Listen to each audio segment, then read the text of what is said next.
Vendredi 12 octobre 2007. Ô mon bien-aimé Jésus, chaque fois que je ne pourrai pas prier devant le tabernacle, tout proche de ta présence réelle, je voudrais me transporter en esprit auprès du tabernacle où tu es le plus délaissé, le plus oublié, le plus ignoré au monde. Là, je veux consoler ton cœur en t'offrant les louanges de toute l'Église et te disant tout ce que l'Esprit Saint fera monter en mon cœur. Je veux, selon le désir que tu m'as fait connaître, adorer et réparer pour les prêtres qui ne t'adorent pas et ne font pas réparation, ni pour eux-mêmes, ni pour les âmes qui comptent sur leur prière sacerdotale. En commençant le Saint-Rosaire, j'ai demandé à la bienheureuse Vierge Marie pour qui je devais prier dans le premier mystère joyeux. C'était N.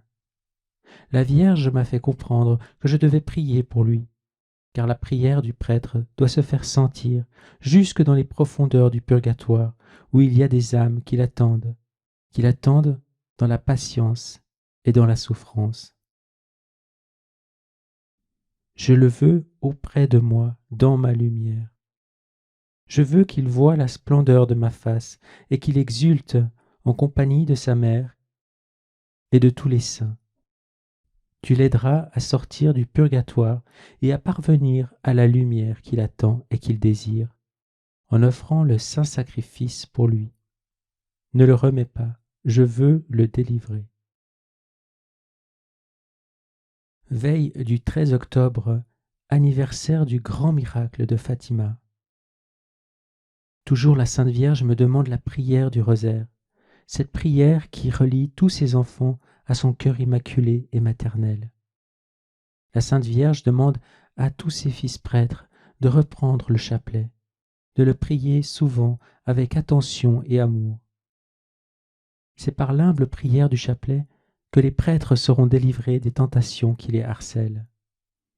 C'est par le rosaire qu'ils déjoueront les machinations du mauvais qui cherchent à diviser, à détruire et à faire tomber ce que Dieu a choisi pour lui-même. Au moment voulu, le chemin s'ouvrira devant vous et vous aurez une grande joie à le suivre.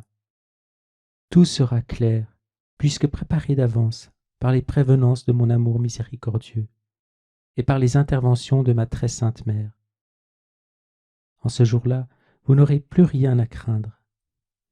Vivez ces jours dans la prière instante, constante. Approchez-vous plus de mon Sacré-Cœur, buvez aux sources rafraîchissantes de mon amour.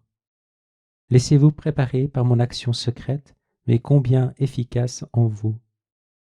De grandes grâces vous sont réservées, mais pour les recevoir, il faut que vous soyez tout petits, comme des enfants qui ont une confiance sans limite en l'amour de leur papa. Quand vous cherchez à tout raisonner, à tout savoir d'avance, à tout contrôler par les moyens humains, vous m'empêchez d'agir comme le Dieu tout d'amour que je suis. Je ne demande ni habileté ni grande préparation de votre part. Je demande seulement la confiance, votre confiance en moi, en l'amour de mon cœur ouvert pour chacun de vous. Vous faites bien de dire la petite invocation « Ô Jésus, roi d'amour » que j'ai inspirée à ma servante Yvonne Aimée en des circonstances analogues. Quand rien n'est clair ni prévisible, c'est le moment de faire maints actes de confiance. Vous les répéterez autant de fois que nécessaire, et vous y trouverez paix et joie dans l'Esprit Saint. Père N prendra le chemin que depuis toujours j'ai voulu pour lui. C'est pour cette œuvre que tout lui a servi de préparation, y compris ses propres péchés. Mais moi j'en tirerai un grand bien spirituel pour les âmes de mes prêtres et pour la gloire de mon cœur ouvert.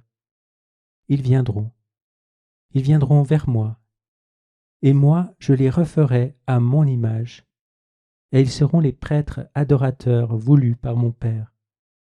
Mon dessein est unique, mais chacune et chacun aura son rôle dans sa réalisation. Pour cela vous devez tous être humbles, petits et suspendus à ma parole. Je ne vous manquerai pas, je ne vous laisserai pas sans lumière. vous aurez toujours devant vos yeux la plaie de mon côté ouvert, source de toute grâce et de grande miséricorde. Quand je te parle, tu n'as pas à penser, tu n'as qu'à écrire, et tout deviendra pour toi plus clair et combien plus facile. Je te garderai dans la vérité, et dans cette vérité, tu trouveras la joie.